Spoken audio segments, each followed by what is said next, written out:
পার্বত্য শান্তি চুক্তির ১৯ বছরেও চাওয়া পাওয়ার হিসেব মিলছে না পাহাড়ি বাঙালি কোনো পক্ষেরই। আছে বেদনা বঞ্চনার অভিযোগ।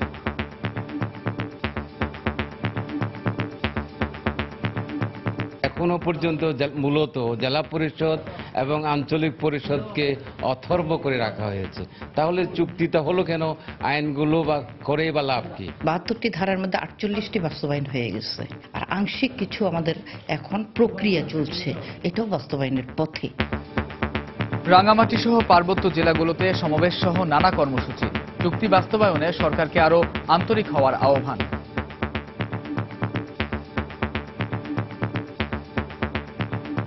ভূমি নিরোধ নিষ্পত্তি কমিশন ওইটা চাই, সংগ্রাম করব প্রয়োজনে, তারপরে আমরা আমাদের চুক্তি বাস্তবায়ন চাই। পার্বত্য চট্টগ্রাম চুক্তি পার্বত্য যুগ্ম জনগণের অস্তিত্ব সংরক্ষণের সনদ, এটা যদি বাস্তবায়িত না হয় যুগ্ম জন অস্তিত্ব বিলুপ্ত হয়ে যায়।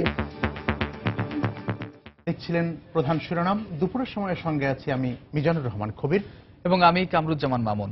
এবার অন্যান্য শীর্ষ সংবাদ। নারায়ণগঞ্জ সিটি নির্বাচনে ৮ মেয়র প্রার্থীর মধ্যে আলোচনায় আওয়ামী লীগ ও বিএনপি প্রার্থী। দলীয় কোন্দলি বাধা আইভির, অভিজ্ঞতায় পিছিয়ে সাখাওয়াত। বিশ্লেষণ ভোটারদের। অনুপ্রবেশকারী রোহিঙ্গাদের জন্য উখিয়ায় ক্যাম্পে নতুন ঘর। টাকার বিনিময়ে আশ্রয় দিচ্ছে প্রভাবশালীরা। রাখাইন রাজ্যের পরিস্থিতি নিয়ন্ত্রণে, দাবি মিয়ানমার সরকারের। তৈরি পোশাক ও সেবা খাতে বিদেশে নারী শ্রমিক পাঠানোর উদ্যোগ প্রবাসী কল্যাণ মন্ত্রণালয়ের। হয়রানি বন্ধে যথাযথ প্রশিক্ষণ দেওয়ার পরামর্শ বিশেষজ্ঞদের। এবং কুয়াকাটায় ভাঙন রোধ ও সৌন্দর্য বর্ধনের উদ্যোগ সরকারের। বনায়নের পরিকল্পনা, পর্যটক বাড়ার প্রত্যাশা।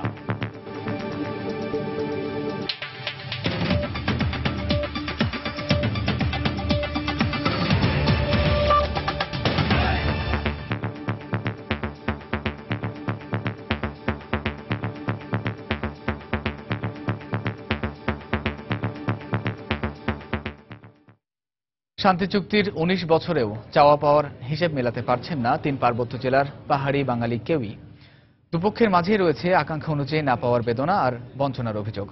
শান্তি চুক্তির ৭২টি ধারার মধ্যে ৪৮টি বাস্তবায়নের পাশাপাশি বাকিগুলো বাস্তবায়নের পথে বলে দাবি আওয়ামী লীগের। অন্যদিকে জেএসএস বলছে ভূমি বিরোধ নিষ্পত্তি না হলে এ চুক্তি ব্যর্থ হবে। হেফাজত সবুজকে সঙ্গে নিয়ে রাঙামাটি থেকে আরো জানাচ্ছেন কমল দে। এই শান্তি চুক্তির মাধ্যমে ইতি ঘটেছিল ৩ পার্বত্য জেলায় দীর্ঘ সময় ধরে চলে আসা প্রাণঘাতী সংঘাতের। একসময়ের পিছিয়ে পড়া এই পাহাড়ি জনপদে শান্তি চুক্তির পর অনেক পরিবর্তনও এসেছে। সংঘাত এড়িয়ে পাহাড়ি বাঙালি জনগোষ্ঠী সহাবস্থানে থাকলেও নেতৃত্ব পর্যায়ে এখনো রয়ে গেছে কিছুটা মতবিরোধ। বিশেষ করে ৭২টি ধারার মৌলিক কিছু বিষয় নিয়ে শান্তি চুক্তির প্রধান দু অংশীদার আওয়ামী লীগ এবং পার্বত্য চট্টগ্রাম জনসংহতি সমিতি জেএসএস দুপক্ষই মনক্ষুণ্ণ। এখনো পর্যন্ত মূলত জেলা পরিষদ এবং আঞ্চলিক পরিষদকে অথর্ব করে রাখা হয়েছে। তাহলে চুক্তিটা হলো কেন? আইনগুলো বা করে বা লাভ কি? ৭২টি ধারার মধ্যে ৪৮টি বাস্তবায়ন হয়ে গেছে, আর আংশিক কিছু আমাদের এখন প্রক্রিয়া চলছে, এটাও বাস্তবায়নের পথে। এক্ষেত্রে চুক্তি অনুযায়ী পার্বত্য ভূমি বিরোধ নিষ্পত্তির মাধ্যমে সব সমস্যার সমাধান সম্ভব বলে মনে করছে আদিবাসী ফোরাম। কিন্তু পার্বত্য এলাকায় বাঙালিদের অধিকার নিয়ে কাজ করা সম অধিকার আন্দোলন তা মানছে না। যে উদ্দেশ্যে শান্তি চুক্তি তার একটা অন্যতম হল ভূমি বিরোধ নিষ্পত্তি। তো ভূমি বিরোধ নিষ্পত্তি সাথে সাথে জেলা পরিষদ এবং আঞ্চলিক পরিষদের যে প্রবিধানমালা করা, তারপরে নির্বাচন করা, সেগুলো তো এখন হয়নি। একটা চাকরি করতে গেলে বাঙালিদের কোনো কোঠা নেই। কোঠা বলতে গেলেই সবই তাদের, অধিকারও তাদের, যেখানেই যান সেখানে বাঙালি বলতে কোনো শব্দই উচ্চারণ করা যাবে না। পাহাড়িদের প্রধান দুই সংগঠনের মধ্যে জেএসএস শান্তি চুক্তির অংশীদার হল ইউপিডিএফ নামের অপর সংগঠনটি প্রথম থেকেই এই চুক্তির বিরোধিতা করে আসছে। অপরদিকে জেএসএস এর এমএল লালমাপন্থীরা গত কিছুদিন ধরে সন্তু লালমার প্রতি অনাস্থা এনে সংগঠনের বাইরে রয়েছে। 18 বছর আগে সম্পাদিত এই শান্তি চুক্তির ফলে ৩ পার্বত্য জেলায় প্রাণঘাতী সংঘাত বন্ধ হয়ে গেছে, কিন্তু ভূমি বিরোধ নিষ্পত্তি সহ কিছু বিষয় নিয়ে অস্থিরতা রয়ে গেছে এখনো। আর এই অস্থিরতা নিরসনে পাহাড়ি বাঙালি উভয় পক্ষকে সর্বোচ্চ ছাড় দিয়ে এগিয়ে আসার আহ্বান স্থানীয়দের। রাঙ্গামাটি থেকে কমল দে, সময় সংবাদ। ভূমি বিরোধ নিষ্পত্তি সহ পার্বত্য শান্তি চুক্তি পূর্ণ বাস্তবায়নের দাবিতে রাঙামাটিতে সমাবেশ সহ বিভিন্ন কর্মসূচি পালন করছে পার্বত্য জনসংহতি সমিতি জেএসএস। আর শান্তি চুক্তির ১৯ বছর পূর্তিতে খাগড়াছড়ি ও বান্দরবান সহ দেশের বিভিন্ন জেলায় র্যালি ও সমাবেশ করেছে বিভিন্ন সংগঠন। ঐতিহাসিক পার্বত্য শান্তি চুক্তির ১৯ বছর পূর্তিতে শুক্রবার সকালে শহরের জিমনেশিয়াম চত্বরে সমাবেশের আয়োজন করে জনসংহতি সমিতি। এতে যোগ দিতে জেলার বিভিন্ন স্থান থেকে মিছিল সহকারে সমাবেশ স্থলে জড়ো হন নেতাকর্মীরা। জনসংহতি সমিতি ছাড়াও জেলার শিক্ষা প্রতিষ্ঠানগুলোর শিক্ষার্থী ও বিভিন্ন শ্রেণী পেশার মানুষ সমাবেশে অংশ নেন। এ সময় বক্তারা শান্তি চুক্তির ৭২টি ধারা বাস্তবায়নের দাবি জানান। একই সময় রাঙামাটি পৌর কার্যালয় চত্বরে সমাবেশের আয়োজন করে জেলা প্রশাসন। এতে জেলা প্রশাসনের কর্মকর্তাদের পাশাপাশি স্থানীয় জনপ্রতিনিধি, আওয়ামী লীগ নেতারাও অংশ নেন। প্রধানমন্ত্রীর কাছ থেকে আশা ব্যক্ত রাখবো, যেহেতু আমাদের এই পার্বত্য চট্টগ্রামের অবশ্যই আমাদের শান্তি চুক্তি বাস্তবায়ন করতে হবে। আমরা ভূমি বিরোধ নিষ্পত্তি কমিশন ওইটা চাই। আমরা এখনো একতাবদ্ধ হয়ে আছে, আমরা সংগ্রাম করব প্রয়োজনে। তারপরে আমরা আমাদের চুক্তি বাস্তবায়ন চাই। আমরা পূর্ণ শান্তি চুক্তি বাস্তবায়ন চাই। জম্মুদের অধিকার আদায়ের জন্য আমরা লড়তে চাই। খাগড়াছড়ি জেলা পরিষদ চত্বর থেকে একটি বর্ণাঢ্য শোভাযাত্রা বের করা হয়। পরে সেখানে অনুষ্ঠিত এক সমাবেশে বক্তারা চুক্তি বাস্তবায়ন ও পাহাড়ের উন্নয়নে সবাইকে ঐক্যবদ্ধ হওয়ার আহ্বান জানান। এদিকে শান্তি চুক্তির ১৯ বছর পূর্তিতে বরিশাল সিটি কর্পোরেশন কার্যালয় চত্বরে সমাবেশ করে জেলা ও মহানগর আওয়ামী লীগ। এ সময় আওয়ামী লীগ ও অঙ্গ সংগঠনের নেতাকর্মীরা উপস্থিত ছিলেন। তাসমিন আফরোজ, সময় সংবাদ। রাঙামাটির বনরূপা এলাকা থেকে বিক্ষোভ মিছিল বের করেছে জেএসএস। এই মুহূর্তে সেখানে আছেন সহকর্মী কমল দে। সরাসরি চলে যাচ্ছি তার কাছে। কমল, কোন রকম অপ্রীতিকর ঘটনা এবং সংঘাত ছাড়া কিন্তু পার্বত্য শান্তি চুক্তির ১৯ বছর পূর্তি উদযাপন হচ্ছে। আপনি জানেন সকালে কিন্তু পার্বত্য শান্তি চুক্তির পক্ষের অংশীদার আওয়ামী লীগ জেলা প্রশাসনের ব্যানারে তারা সমাবেশ করেছে এবং তারা মিছিল করেছে। এখন সমাবেশ করছে শান্তি চুক্তির অপর আরেক অংশীদার জনসংহতি সমিতি জেএসএস। তারা সকালে মূলত রাঙ্গামাটি জিমনেশিয়াম চত্বরে সমাবেশ আয়োজন করে। আর এই সমাবেশে যোগ দিয়েছে পুরো রাঙ্গামাটি পার্বত্য জেলার বিভিন্ন উপজেলা থেকে আসা জেএসএস নেতা কর্মী এবং সমর্থকরা। এরপর তারা দুপুর পর্যন্ত সমাবেশ করেছে। সেই সমাবেশে প্রধান অতিথি হিসেবে উপস্থিত ছিলেন স্থানীয় সংসদ সদস্য এবং জেএসএস এর সিনিয়র সহসভাপতি উষাতন তালুকদার।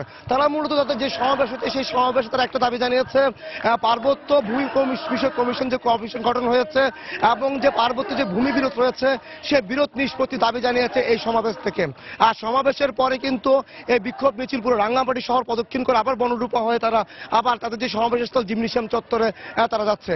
এক্ষেত্রে আমরা কথা বলেছিলাম যারা সমাবেশে এসেছে তাদের সাথে তাদের একটাই দাবি, পার্বত্য শান্তি চুক্তি যেটা ১৯৯৭ সালের ২ ডিসেম্বর চুক্তি সম্পন্ন হয়েছিল, সেই চুক্তির আলোকে যেসব দাবি দেওয়া ছিল তার ৭২টি দাবি ছিল, সে ৭২টি ধারার পূর্ণাঙ্গ বাস্তবায়ন চায় এই যে সমাবেশে আগতরা। এক্ষেত্রে সবচেয়ে তারা মূল যে দাবি জানাচ্ছে, পার্বত্য ভূমি বিষয়ে যে বিরোধ রয়েছে সে বিরোধ নিষ্পত্তির জন্য যে কমিশন গঠন হয়েছে সে কমিশনকে যেন পূর্ণাঙ্গ স্বাধীনতা দেওয়া হয় এবং কমিশন যেন স্বাধীনভাবে কাজ করতে পারে এবং তারা যেন যে পাহাড়ি রয়েছে জনগোষ্ঠী রয়েছে সে পাহাড়ি জনগোষ্ঠীর যে দাবি দাবা রয়েছে বা তাদের যে ভূমির যে বিরোধগুলো রয়েছে সে বিরোধগুলো সুস্পষ্ট অর্থাৎ তারা স্পষ্টভাবে বিরোধ নিরসন করবে এমনটি দাবি উঠেছে এই সমাবেশ থেকে। আপনি জানেন যে ১৯৯৭ সালের ২ ডিসেম্বর এই চুক্তির পর কিন্তু প্রতি বছরই রাঙ্গামাটি সহ ৩ পার্বত্য জেলায় কিন্তু পৃথক পৃথক সমাবেশের আয়োজন করা হয়। যেহেতু পৃথক সমাবেশ হয়ে থাকে দুই অংশীদারের মধ্যে, সেখানে কিন্তু একটু অপ্রীতিকর ঘটনার আশঙ্কা থেকে যায়। আর এর প্রেক্ষিতে আমরা দেখেছি সকাল থেকে রাঙ্গামাটি পুরো শহরটি আইন শৃঙ্খলা রক্ষাকারী বাহিনীর সদস্যরা গঠন করে রাখে। বিশেষ করে গুরুত্বপূর্ণ যেসব পয়েন্ট রয়েছে বা সমাবেশ স্থল রয়েছে বা সহজে মিছিলগুলি চলছে সেই মিছিলগুলো যাওয়ার যে পথ রয়েছে সেই পথগুলোতে আমরা দেখেছি ব্যাপক নিরাপত্তা ব্যবস্থা অর্থাৎ পুলিশের কড়া পাহারা। একইভাবে যে মিছিলের আগে এবং পরে ছিল কিন্তু পুলিশের পাহারা, অর্থাৎ বলা যায় কড়া নিরাপত্তা ব্যবস্থার মধ্য দিয়ে পার্বত্য শান্তি চুক্তির ১৯ বছর পূর্তি যে আয়োজন সেই আয়োজনটি পালিত হচ্ছে।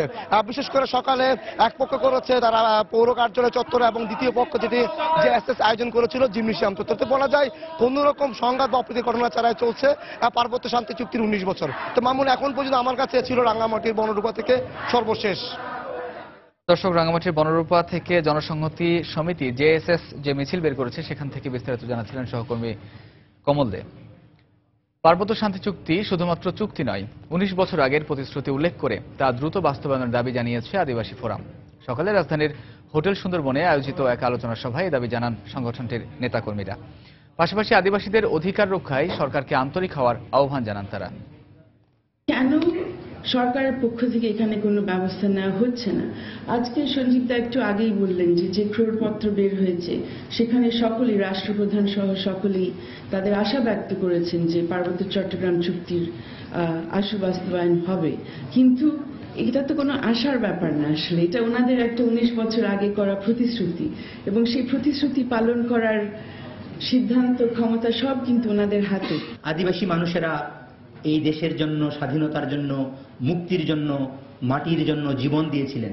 আদিবাসী মানুষের সে আত্মোৎসর্গের স্বীকৃতিও আমরা সেইভাবে আমাদের এই প্রিয় জন্মভূমিতে দেখতে পাই নাই।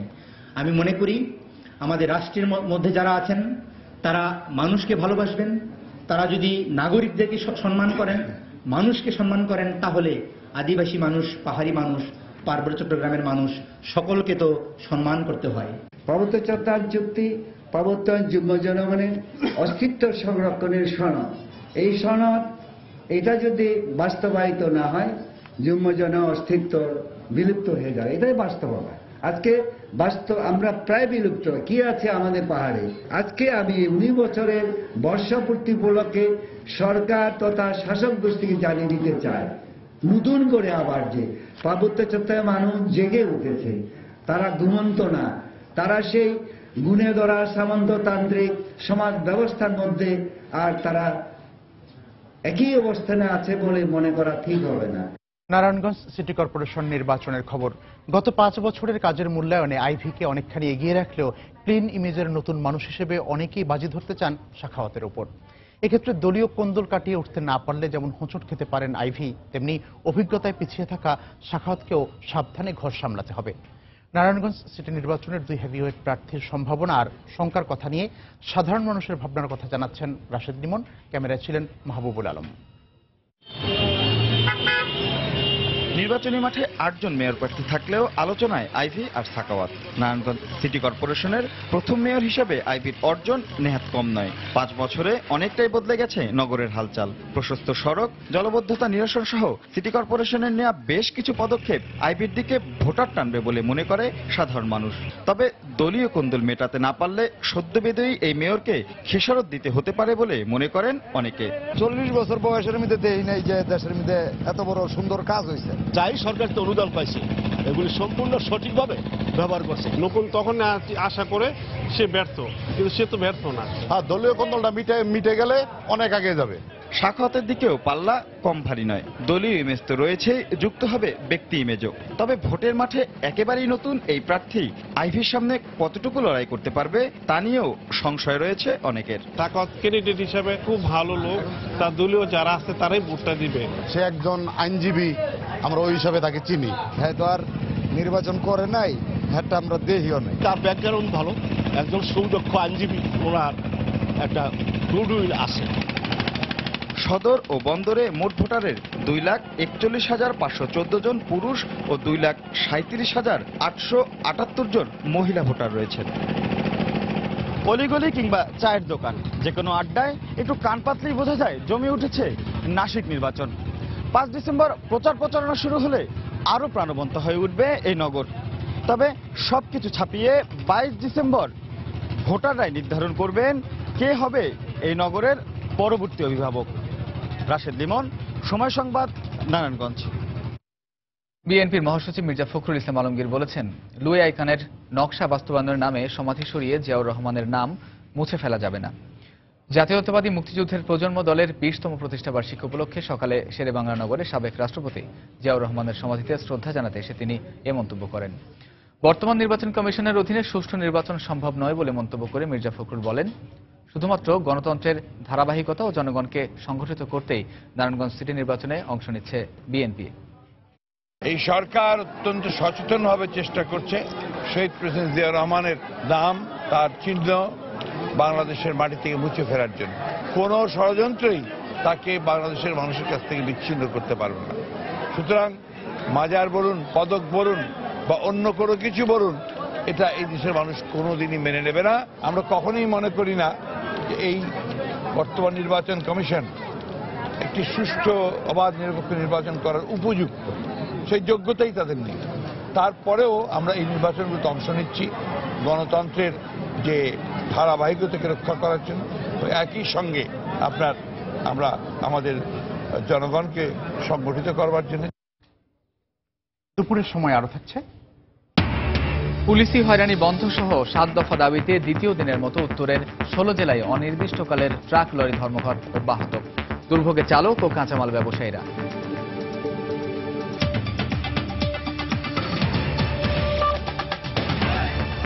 বিভিন্ন দেশে নারী শ্রমিকের চাহিদা বাড়লেও এখনো বিদেশে গিয়ে তাদেরকে নানা হয়রানি ও নির্যাতনের শিকার হতে হয়। হয়রানি এড়াতে প্রশিক্ষণ সহ যথাযথ উদ্যোগ নেওয়ার পরামর্শ বিশেষজ্ঞদের। তারা বলছেন, নতুন বাজার সৃষ্টিতে শ্রম আমদানিকারক দেশের চাহিদা অনুসারেই নারী কর্মীদের প্রস্তুত করা দরকার। এদিকে গৃহকর্মীর পাশাপাশি তৈরি পোশাক ও সেবা খাতে দক্ষ নারী কর্মী পাঠানোর উদ্যোগ নেওয়ার কথা জানিয়েছে প্রবাসী কল্যাণ মন্ত্রণালয়। সরকারি হিসেব মতে 1991 সালের পর থেকে বিভিন্ন দেশে অভিবাসী বাংলাদেশি নারী কর্মীর সংখ্যা প্রায় 5,56,000। এর মধ্যে সবচেয়ে বেশি 1,22,000 নারী কাজ করেন সংযুক্ত আরব আমিরাতে। এছাড়া সৌদি আরবে 1,10,000, জর্ডানে 1,06,000, লেবাননে 1,02,000 এবং ওমানে কাজ করছেন 53,000 নারী কর্মী। এসব নারী শ্রমিক হয়রানির শিকার হলেও শ্রম অধিকার বিষয়ে সচেতনতার অভাবে প্রতিকার চাইতে পারেন না বলে অভিযোগ বিশেষজ্ঞদের। তাদের কাছে 24 ঘন্টার মধ্যে 18 ঘন্টা 20 ঘন্টা পরিশ্রম করতে হয়। 3তলা 4তলা একটা বড় লোকের বাড়ি একা সামলাতে হয়। সেক্সুয়াল হ্যারাসমেন্ট ইস্যু আছে, সেখানে তাদের স্বাস্থ্যগত ইস্যু কমপ্লিকেশনস আছে, সাইকোলজিক্যাল প্রবলেম অনেক রকমের বেশি হয়। যারা উইমেন রাইটস ইস্যু নিয়ে প্রত্যেক দেশে কাজ করে তাদের সাথেও কিন্তু আমাদের লেবার অ্যাটাশেরা বা এমবেসি যোগাযোগ করতে রাখতে পারে। তাদের মতে বিদেশে পাড়ি জমানোর আগে যথাযথ প্রশিক্ষণের মাধ্যমেই এসব বিষয়ে কর্মীদের সচেতন করা উচিত। প্রত্যেক নারী কর্মীকে এখান থেকে খুব ভালোভাবে ট্রেনিং দিয়ে দিতে হবে এইসব বিষয়ে। তাদের অধিকারগুলো কি, তারা কোথায় কোথায় যোগাযোগ করবে, তাহলে কিন্তু আমরা অনেকভাবেই একটা চাপ সৃষ্টি করতে পারবো এবং তাদেরকে সুরক্ষার ব্যবস্থা করতে পারবো। তার ফোন ব্যবহার করতে দেওয়া, তার খাবার ঠিকমতো দেওয়া, তার মানসিক রিক্রিয়েশনের ব্যবস্থা করা, তার বেতনটা ব্যাংকের মাধ্যমে আসা, শারীরিক মানসিক কোনো ধরনের নির্যাতন করা যাবে না। অভিবাসী নারীর সংখ্যা বাড়তে থাকলেও তা কয়েকটি দেশের মধ্যেই সীমাবদ্ধ। বিশেষজ্ঞরা বলেছেন, জনশক্তি আমদানিকারক দেশের চাহিদা অনুসারে প্রস্তুত করা গেলে শুধু গৃহকর্মী নয়, বিশ্বের বিভিন্ন দেশে অন্যান্য পেশায়ও নিয়োজিত হতে পারেন এসব কর্মী। এসব জায়গায় আপনার নার্সের দরকার হবে, ক্লিনার দরকার হবে, খুব স্কিল সেমি স্কিল ওয়ার্কার টাইপের লোক দরকার হবে। কেউ যদি ট্রেন আপ হয়ে যদি যায়, আলটিমেটলি কিন্তু তার বেতন কিন্তু 3 গুণ বেশি হয়ে যায়। প্রবাসী কল্যাণ মন্ত্রণালয়ের অতিরিক্ত সচিব জানান, পুরনো ধ্যান ধারণা বদলে এখন থেকে অন্যান্য পেশায়ও দক্ষ নারী কর্মী পাঠানোর উদ্যোগ নিচ্ছে সরকার। গৃহকর্ম পেশায় আমরা লোক পাঠাচ্ছি, তার পাশাপাশি কাতার সরকার আগ্রহ ব্যক্ত করেছে যে তারা আমাদের এখান থেকে বিক্রয় কর্মী, সেবা খাতগুলিতে আইটি সেক্টরে কিছু লেডি ওয়ার্কার এদেরকে নিয়ে যাবে। যোগ্য নারীকে যেন পাঠানো যায় সেজন্য প্রয়োজনীয় বিধিনিষেধ আরোপের পাশাপাশি প্রশিক্ষণ শেষে যাচাই বাছাইয়ের মাধ্যমেই নারী কর্মী পাঠাতে ব্যক্তিগতের ব্যবসায়ীদের নির্দেশনা দেওয়া হয়েছে বলে জানান প্রবাসী কল্যাণ সচিব। তারপরে প্রসূন আশিস, সময় সংবাদ, ঢাকা। ক্রিসমাস ডেকে সামনে রেখে মাসের শুরু থেকেই যুক্তরাষ্ট্র জুড়ে সাজ রব।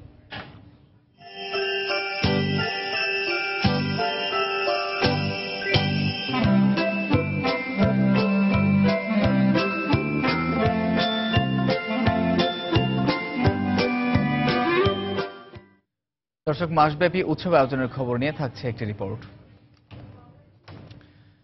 বাংলাদেশে অনুপ্রবেশ করা মিয়ানমারের নতুন রোহিঙ্গাদের আশ্রয় দিতে উখিয়ার কুতুপালং অনিবন্ধিত শরণার্থী ক্যাম্পে তৈরি করা হয়েছে নতুন 2 শতাধিক ঘর। অভিযোগ উঠেছে, রোহিঙ্গাদের আশ্রয় দিয়ে স্থানীয় জনপ্রতিনিধি ও প্রভাবশালীরা আদায় করছে মোটা অঙ্কের টাকা। তবে বিষয়টি স্থানীয় জনপ্রতিনিধি অস্বীকার করলেও পুলিশ বলছে, যারা এই ঘটনার সঙ্গে জড়িত তাদের বিরুদ্ধে ব্যবস্থা নেওয়া হবে। সুজাউদ্দিন রুবেলের তথ্য, মোহাম্মদ ফরাজের ছবি নিয়ে ডেস্ক রিপোর্ট। নাফ নদীর ওপারে মিয়ানমারের আরাকান রাজ্যে রোহিঙ্গাদের ওপর নির্যাতনের কারণে রাতের আধারে বাংলাদেশে অনুপ্রবেশ করছে শত শত রোহিঙ্গা। আর এসব রোহিঙ্গা অবৈধভাবে বাংলাদেশে অনুপ্রবেশের পর একটি অংশ আশ্রয় নিয়েছে উখিয়ার কুতুপালং অনিবন্ধিত শরণার্থী ক্যাম্পে। সম্প্রতি তাদের আশ্রয় দেওয়ার জন্য স্থানীয় জনপ্রতিনিধি ও প্রভাবশালীরা বন বিভাগের জমিতে পাহাড় কেটে মাটি, বাঁশ ও পলিথিন দিয়ে তৈরি করেছে নতুন 2 শতাধিক ঘরবাড়ি, যেখানে আশ্রয় নিয়েছে নতুন 10,000-এর অধিক রোহিঙ্গা, যাদের আশ্রয় দিয়ে আদায় করা হচ্ছে ভাড়া ও মোটা অঙ্কের টাকা। আমরা যদি একটু বাসা লই তাহলে টাকা দিতে হবে, টাকা যদি না দিই তাহলে আমরা বার করে দিই। মাঝে বাসা কিনা করে আরাহিন তুলিয়ারে হনবতা আপাতত থাকি, এরা এসে ডিস্টার্ব করে, বাড়ির ভিতরে বসতে না দিলে ওই অবৈধ জিনিস খাওয়ার জন্য বসতে না দিলে মারধর করে। নতুন রোহিঙ্গা আসায় ঘরবাড়ি তৈরি করবে এটা স্বাভাবিক বিষয়, তবে ঘর বেচাকেনা কিংবা ভাড়া আদায়ের বিষয়টি অস্বীকার করলেন এই স্থানীয় জনপ্রতিনিধি। আসছে যখন ঘর বানাইয়া থাকতে হবে, এক ঘরের ভিতরে তো কাদা 2-3 ঘর থাকা যাবে না, তবে বেচা কিনার বিষয়টা আমার জানা নাই। তবে পুলিশ বলছে যারা রোহিঙ্গাদের আশ্রয় প্রশ্রয় ও বন বিভাগের জমি দখল করে অর্থ আদায় করছে তাদের বিরুদ্ধে ব্যবস্থা নেওয়া হবে। যারা আশ্রয় প্রশ্রয় বা দখল করে দেওয়ার ব্যাপারে তথ্য দিচ্ছে, যারা জড়িত আছে দালাল চক্রের মতন লোক, যথাযথ তথ্য প্রমাণের ভিত্তিতে তাদের বিরুদ্ধে ব্যবস্থা গ্রহণ করা হবে। উখিয়ার কুতুপালং শরণার্থী ক্যাম্পে নিবন্ধিত রোহিঙ্গা রয়েছে 15,000, আর তার পাশে বন বিভাগের জমিতে অনিবন্ধিত ক্যাম্পে আশ্রয় নিয়েছে প্রায় লক্ষাধিক রোহিঙ্গা। সময় সংবাদ, কক্সবাজার। রোহিঙ্গা মুসলমান অধ্যুষিত রাখাইন রাজ্যের পরিস্থিতি মিয়ানমারের নিয়ন্ত্রণে আছে বলে দাবি করেছে সে দেশের সরকার। বর্তমানে সেখানে কোনো সহিংসতার ঘটনা ঘটছে না বলেও দাবি করেন ইন্দোনেশিয়া নিযুক্ত মিয়ানমারের রাষ্ট্রদূত। সম্প্রতি রাখাইনে সামরিক বাহিনী ও বিভিন্ন বিদ্রোহী গোষ্ঠীর মধ্যে সংঘাত ছড়িয়ে পড়ার কথা উল্লেখ করে তিনি বলেন সে পরিস্থিতি অনেকটাই শান্ত হয়ে এসেছে। রাষ্ট্রদূত অংতো বলেন সব দেশেই কোনো না কোনো সমস্যা রয়েছে, আর মিয়ানমারের রাখাইনে রোহিঙ্গাদের নাগরিকত্ব ইস্যু নিয়ে সমস্যা চলছে। সম্প্রতি রাখাইনে সেনা নির্যাতনে শতাধিক মানুষের মৃত্যু ও হাজার হাজার মানুষের শরণার্থী হওয়ার পর এই প্রথম বিষয়টি নিয়ে দেশটির সরকারি পর্যায়ের কারো প্রতিক্রিয়া পাওয়া গেল। গত অক্টোবরে রাখাইনের নিরাপত্তা চৌকিতে এক হামলায় কয়েকজন নিহতের প্রতি রোহিঙ্গা অধ্যুষিত এলাকাগুলোতে অভিযানের নামে দমনপীড়ন শুরু করে মিয়ানমারের সেনাবাহিনী। এ ঘটনায় বিশ্ব সম্প্রদায়ের তীব্র সমালোচনা সত্ত্বেও নীরব থেকেছেন দেশটির স্টেট কাউন্সিলর অং সান সু চি।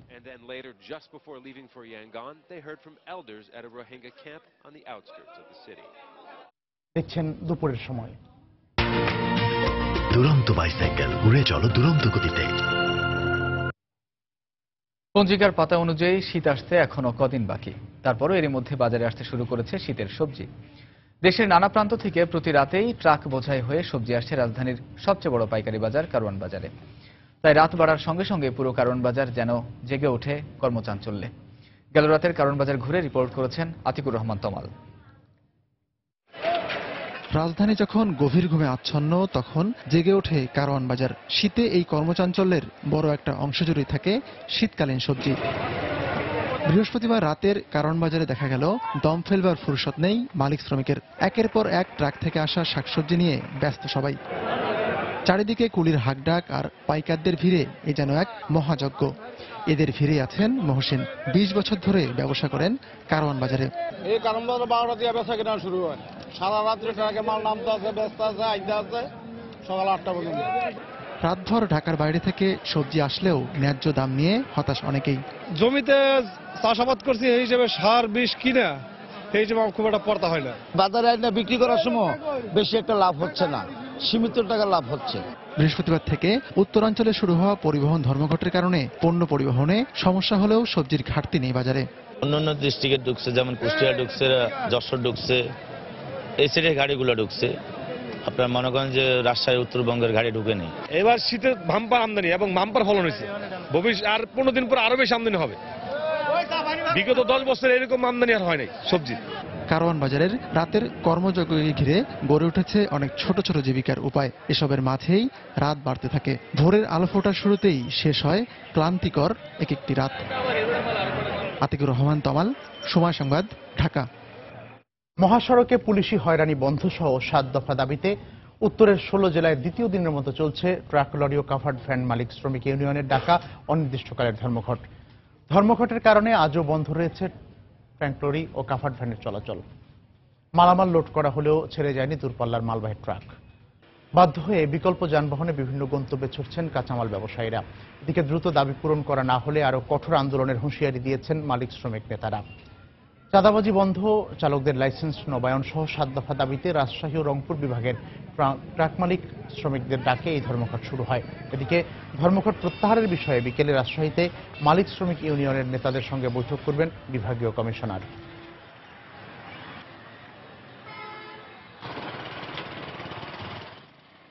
গাড়ি বোঝ করে গাড়িটা ও রাস্তার মধ্যে পথে আটকানো, ট্রাকে যে মালগালা নিয়ে যায় এগুলো তো আমাদের নষ্ট হবে, আমরা দাম পাবো না।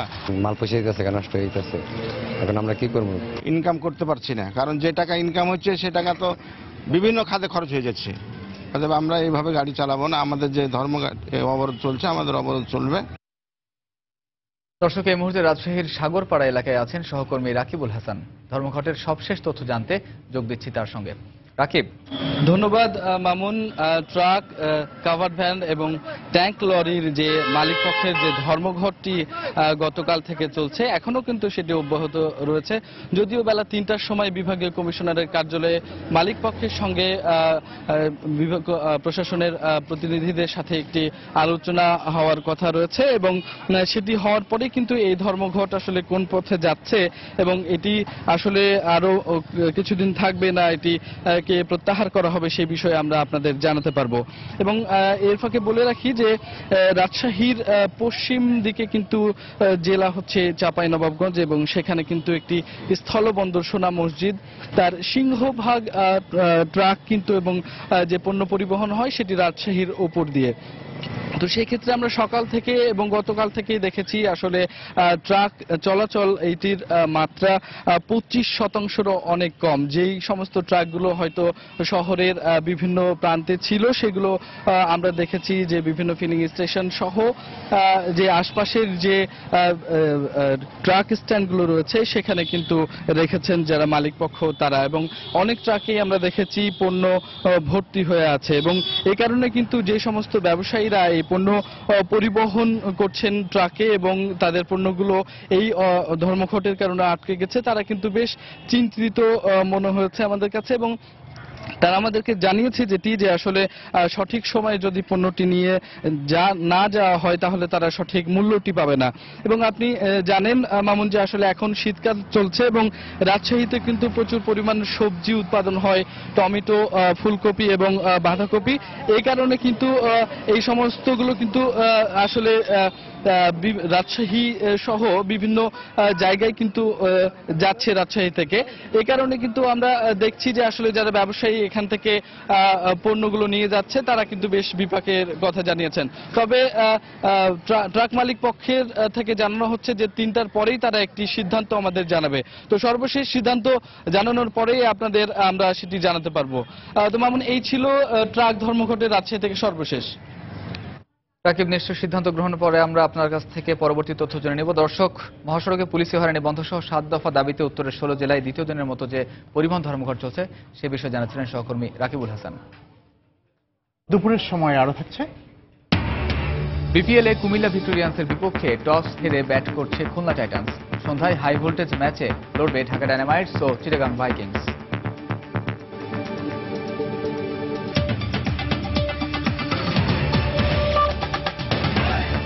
প্রধানমন্ত্রী ও আওয়ামী লীগ সভাপতি শেখ হাসিনার সুস্বাস্থ্য ও দীর্ঘায়ু কামনা করে দেশের সকল মসজিদ, মন্দির, গির্জা ও প্যাগোডায় বিশেষ প্রার্থনা হয়েছে। গত রোববার পানি সম্মেলনে যোগ দিতে হাঙ্গেরি যাবার পথে প্রধানমন্ত্রীকে বহনকারী বিমানের যান্ত্রিক ত্রুটির কবল থেকে রক্ষা পাওয়ায় দলের পক্ষ থেকে প্রার্থনার আয়োজন করা হয়। বেলা 12টার দিকে ঢাকেশ্বরী মন্দিরে আয়োজিত প্রার্থনায় অংশ নেন সনাতন ধর্মাবলম্বীরা। জাতীয় মসজিদ বাইতুল মোকাররমে বাদ জমা মিলাদ ও দোয়ার আয়োজন করা হয়। দোয়ায় প্রধানমন্ত্রীর সুস্বাস্থ্য ও দীর্ঘায়ু কামনা করা হয়। জাতীয় কর্মসূচির অংশ হিসেবে আওয়ামী লীগ ও সব সহযোগী ও ভ্রাতৃপ্রতিম সংগঠন একইভাবে সারা দেশের ধর্মীয় প্রতিষ্ঠানে প্রার্থনার আয়োজন করে।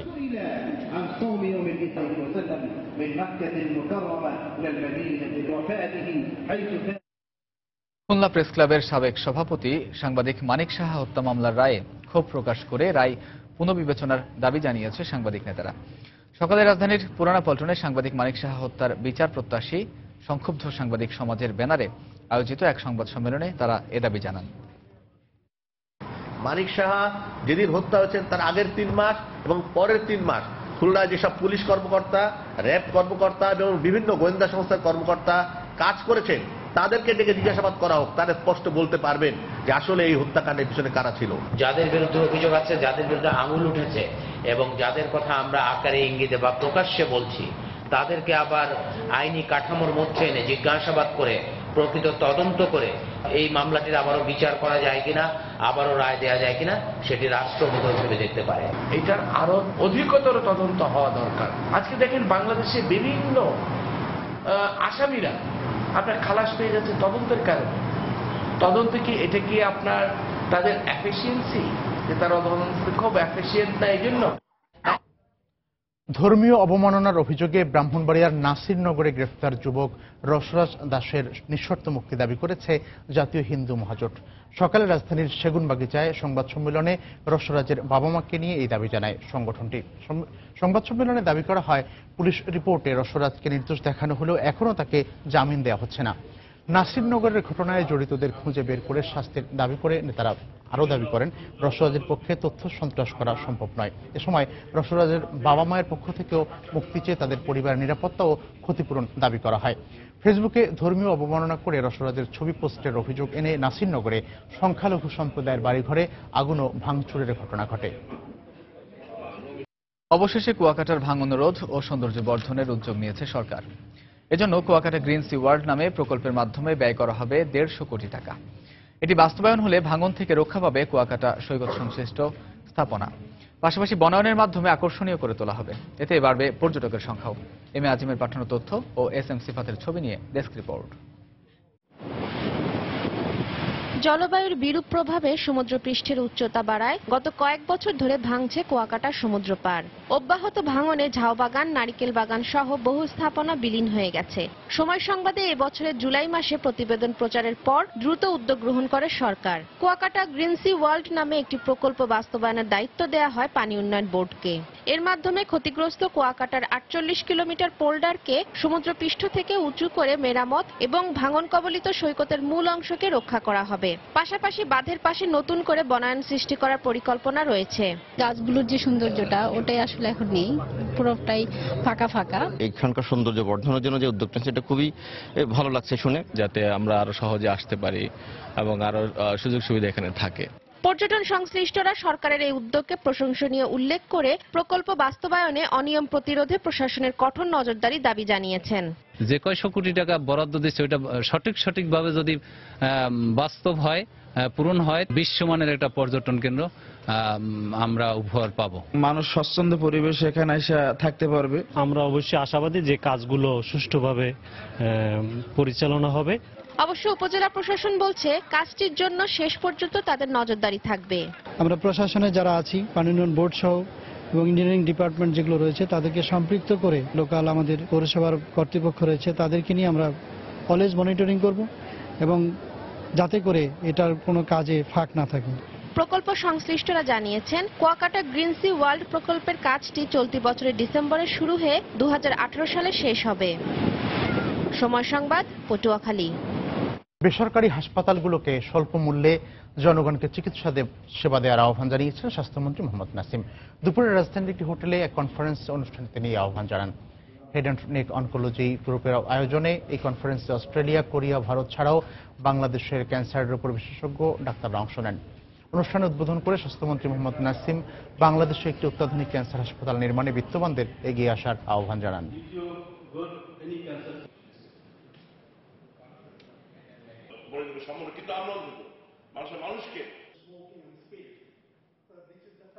গরিব মধ্যবিত্ত মানুষ তো সরকারি হাসপাতালে যে চিকিৎসা পাচ্ছে, কিন্তু আপনি যে বেসরকারি হাসপাতালগুলো একটু হৃদয়বান হয়ে এই ধরনের যে টেস্টগুলো হয় বা চিকিৎসা যেগুলো হয় সেগুলো যদি চার্জ কমিয়ে নেন, অন্ততপক্ষে যদি একটু সহনীয় পর্যায়ে রাখেন, তাহলে আমি মনে করি যে অনেক সাধারণ মানুষ এই ধরনের বেসরকারি হাসপাতালে যে চিকিৎসা পাবে।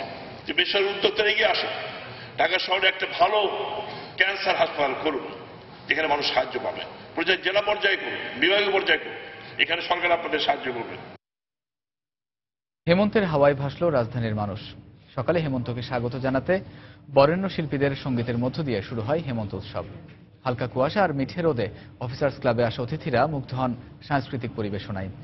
নাগরিক জীবনের ব্যস্ততার মাঝে এমন আয়োজনের প্রশংসা করেন অনুষ্ঠানে আসা অতিথিরা। স্বল্প সময়ের জন্য আয়োজন করা হলেও ছুটির দিনের সকালে এমন আয়োজন দিনের শুরুতে নিয়ে আসে বাড়তি মাত্রা। সকালে রাজধানীর বেইলি রোডে অফিসার্স ক্লাব প্রাঙ্গণে এই আয়োজনের উদ্বোধন করেন সংস্কৃতি মন্ত্রী আসাদুজ্জামান নূর। অনুষ্ঠানে উপস্থিত ছিলেন মন্ত্রিপরিষদ সচিব ও অফিসার্স ক্লাবের chairman Shafiul Alam.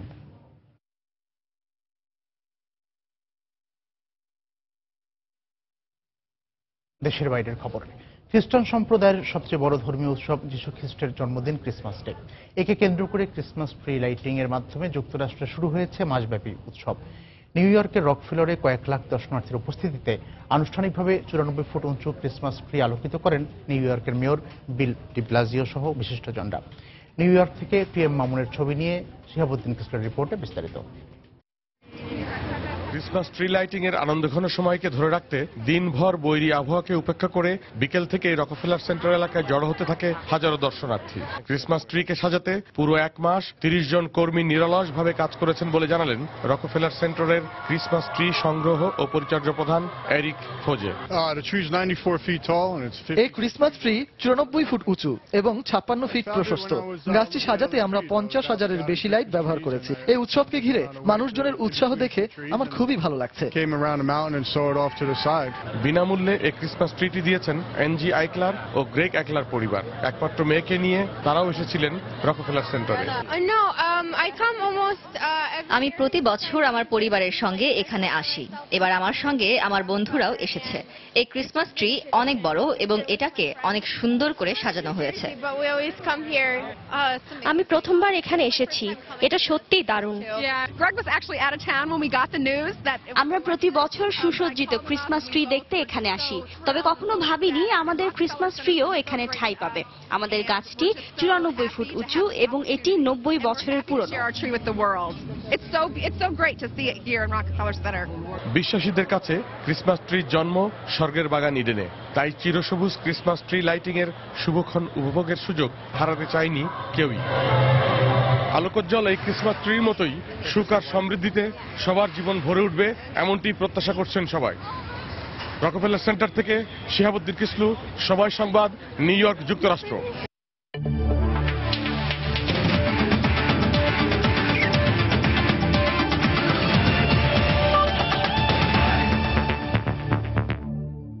Bangladesh premier league cricket BPL এর খবর। আজ দিনের প্রথম ম্যাচে মুখোমুখি হয়েছে খুলনা টাইটান্স ও কুমিল্লা ভিক্টোরিয়ান্স। মিরপুর শেরে বাংলা স্টেডিয়ামে টস হেরে ব্যাট করতে নেমে শেষ খবর পাওয়া পর্যন্ত খুলনার সংগ্রহ 4 উইকেটে 94 রান। এই ম্যাচ জিতলে নিশ্চিত হবে খুলনার প্লে অফ। এমন সমীকরণে মাঠে নেমে শুরুটা ভালো হয়নি মাহমুদুল্লাহ রিয়াদের দলের।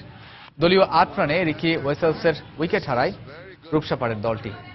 ঝোড়ো সূচনা করা আব্দুল মাজিদ আউট হন 18 রানে। এরপর তরুণ হাসানুজ্জামানের সঙ্গে জুটি বাঁধেন মাহমুদুল্লাহ, কিন্তু কুমিল্লা অধিনায়ক মাশরাফি ব্যাক টু ব্যাক ওভারে 2 উইকেট তুলে নিয়ে টেনে ধরেন খুলনার রান তোলার লাগাম।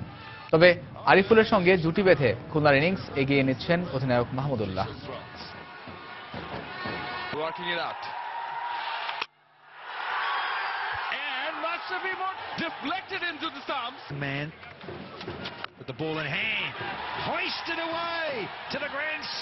এদিকে আজ সন্ধ্যায় হাই ভোল্টেজ ম্যাচে মুখোমুখি হবে আসরের 2 তারকাবহুল দল ঢাকা ডায়নামাইটস ও চিটাগাং ভাইকিংস। সাকিব ও তামিমের লড়াই শুরু হবে সন্ধে 6:15টায়। দুপুরের সময় এই পর্যায়ে শীর্ষ সংবাদগুলো জানিয়ে দিচ্ছি আরেকবার। পার্বত্য শান্তি চুক্তির 19 বছর পূর্তিতে রাঙ্গামাটি সহ পার্বত্য জেলাগুলোতে সমাবেশ সহ নানা কর্মসূচি। চুক্তি বাস্তবায়নে সরকারকে আরো আন্তরিক হওয়ার আহ্বান। নারায়ণগঞ্জ সিটি নির্বাচনে 8 মেয়র প্রার্থীর মধ্যে আলোচনায় আওয়ামী লীগ ও বিএনপি প্রার্থী। দলীয় কোন্দলি বাধা আইভির, অভিজ্ঞতায় পিছিয়ে শাখাওয়াত। বিশ্লেষণ ভোটারদের। অনুপ্রবেশকারী রোহিঙ্গাদের জন্য উখিয়ার ক্যাম্পে নতুন ঘর, টাকার বিনিময়ে আশ্রয় দিচ্ছে প্রভাবশালীরা। রাখাইন রাজ্যের পরিস্থিতি নিয়ন্ত্রণে দাবি মিয়ানমার সরকারের। তৈরি পোশাক ও সেবা খাতে বিদেশে নারী শ্রমিক পাঠানোর উদ্যোগ প্রবাসী কল্যাণ মন্ত্রণালয়ের। হয়রানি বন্ধে যথাযথ প্রশিক্ষণ দেওয়ার পরামর্শ বিশেষজ্ঞদের। এবং কুয়াকাটায় ভাঙন রোধ ও সৌন্দর্য বর্ধনের উদ্যোগ সরকারের। বনায়নের পরিকল্পনা, পর্যটক বাড়ার প্রত্যাশা। এই ছিল দুপুরের সময়। যে কোনো খবর পেতে ভিজিট করুন সময়নিউজ.tv আর সঙ্গে থাকুন সময়।